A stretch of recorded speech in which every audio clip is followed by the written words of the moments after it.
ulit ang inyong Dr. Doc Bo. Pag-usapan po natin ang napabalita po nating pagkamatay ng isang babae sa USA. Dulot lamang po ng pag-inom po ng tubig. 2 litro ng tubig sa loob lamang ng 20 minuto. Alamin po natin ito sa report nito. Nakamamatay ang sobrang pag-inom ng tubig. Ganyan ang sinapit ng isang babae sa Amerika matapos tumago ng 2 litro ng tubig sa loob lang ng 20 minuto. Nasa frontline ng balita niyan si Jenny Dowa. Laman ng balita sa loob at labas ng bansa ang pagkasawi ng isang babae sa Indiana, USA. Ang ikinamatay, sobrang pag-inom ng tubig. Sa report ng New York Post, ang biktima ay si Ashley Summers, 35 years old. Nakaramdam daw si Summers ng matinding pagkauhaw habang nasa bakasyon noong July 4. Kaya uminom siya ng maraming tubig. Pagkalipas ng ilang oras, nahilo na siya at sumakit ang ulo. Pagkabalik sa kanilang bahay, umandusay si Summers sa garahe. Dinala pa siya sa ospital, pero tuloy ding binawian ng buhay. Ang sanhi, water intoxication.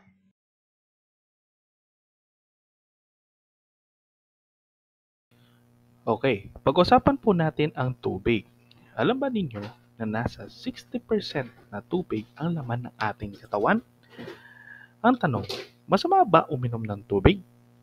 Ang payo ng mga eksperto, uminom ng 8 glasses of water in a day. Ano ang nangyayari kapag maraming nainom na 2 liters of tubig sa loob lamang ng 20 minutes? Uminom po tayo ng tubig, dadaloy ang tubig sa ating lalamunan patungo sa ating sikmura, tapos ma-absorb sa ating intestines. Sa loob ng 5 minuto hanggang 20 minuto, kaya na itong ma-absorb at mapunta sa ating dugo. Ngayon, kapag nasa dugo na ang ating tubig, pwede itong pumunta agad sa cells, gamit lamang ang passive diffusion. Ang mangyayari, lulubo ang cells at kung sa utak po ito, mangyayaring pwedeng magkaroon ng cerebral edema o pamamaga ng utak.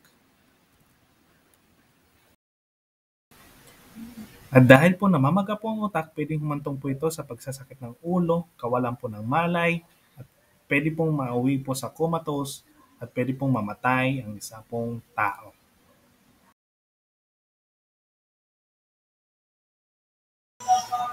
Ang mga ilan sa atin ang nagsasabi na ang kinamatay po ni Bruce Lee ay ang pag-inom ng maraming tubig.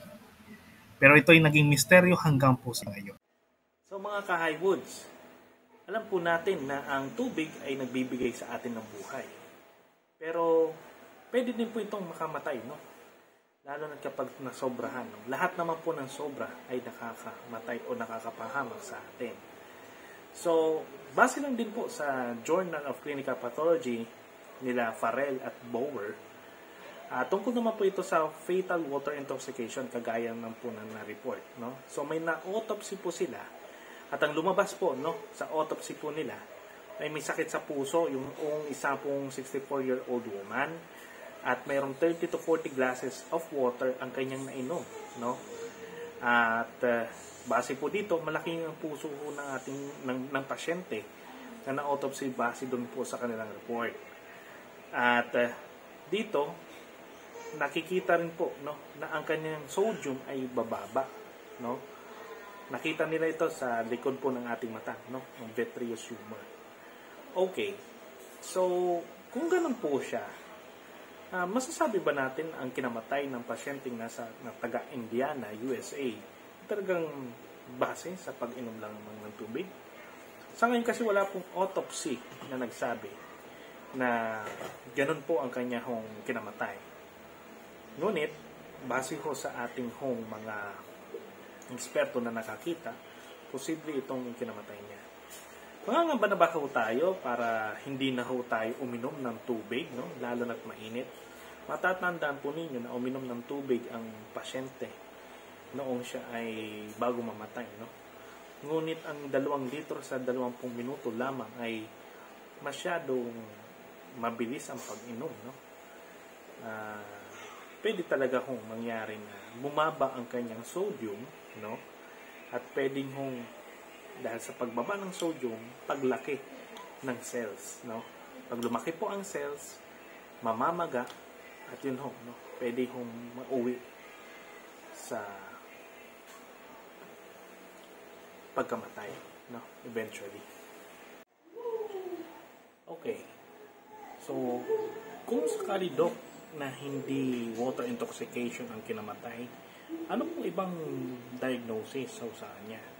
Well, pwede rin po kasi ang heat stroke, no? Lalo na't mainit po ngayon ho sa USA, Indiana. So, isa din ho yung differential diagnosis po natin ang pagkakaroon ng heat stroke, no?